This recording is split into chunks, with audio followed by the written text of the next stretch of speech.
आलेले आहेत आमची लोक, तर त्या संदर्भामध्ये आपण त्यांना काय आश्वासन द्या?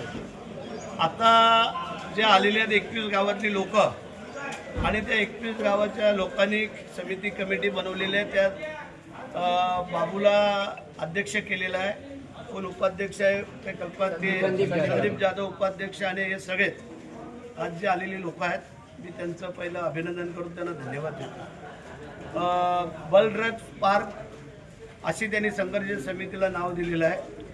आता नेमकं कुठल्या कुठल्या कंपन्या येत आहेत त्याची एक मीटिंग आम्ही घेतोय, कारण हे आता आम्हाला सगळ्यांना ऐकू माहिती आहे की इथे हा बल ड्रग येतोय, परंतु त्या बल ड्रगमध्ये काय हानिकारक आहे, काय फायद्याचं आहे, काय तोट्याचं आहे, हे आम्ही आमचे उद्योगमंत्री, शिओ, MIDC अधिकारी आणि DMCचे जे काही अधिकारी आहेत त्या सगळ्यांना एकत्र घेऊन मी स्वतः, खासदार आणि आमचे जे काय वरिष्ठ मंडळी आहेत त्या लोकांना घेऊन ही मीटिंग आम्ही याच्यासाठी करतोय की महाड, रोहा, पाताळगंगा या ठिकाणी जे काय केमिकलचे कंपन्या आल्या आणि जे काय हानी झाली आणि जे आपण पाहतोय तशी परत आमच्या या रायगडमध्ये कुठं होऊ नये, आणि त्यामध्ये खास करून ज्या आमच्या वडिलोपार्जित जागा गेल्या अनेक वर्ष ज्यांनी त्या जागेच्या संदर्भातूनच आम्हाला मोठं केलं,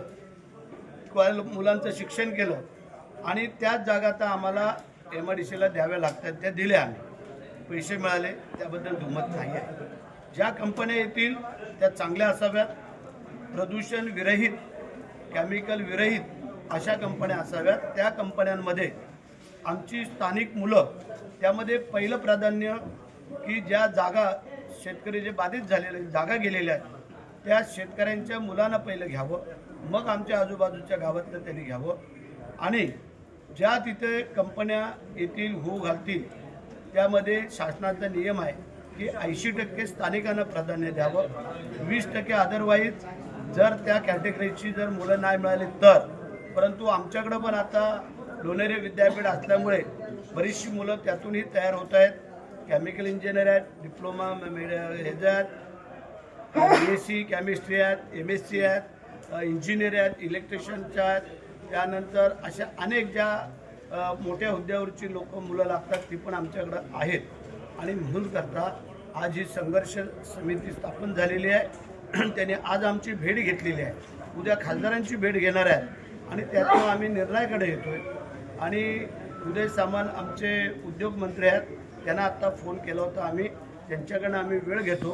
त्या वेळेला ह्या सगळ्या मंडळींना आज जे इथं आलेले आहेत जवळजवळ तेवढ्या लोकांना सगळ्यांना मुंबईला आम्ही घेऊन त्यांच्या समेत एक मीटिंग करतो, आणि मीटिंगमध्ये योग्य निर्णय, योग्य कंपन्या असतील तर आम्ही स्वीकारू, अन्यथा आम्ही स्वीकारणार नाही, असं जे यांचं म्हणणं त्या मार्गाची आमची पण सहमती राहील आणि आम्ही त्यांच्या पाठीशी.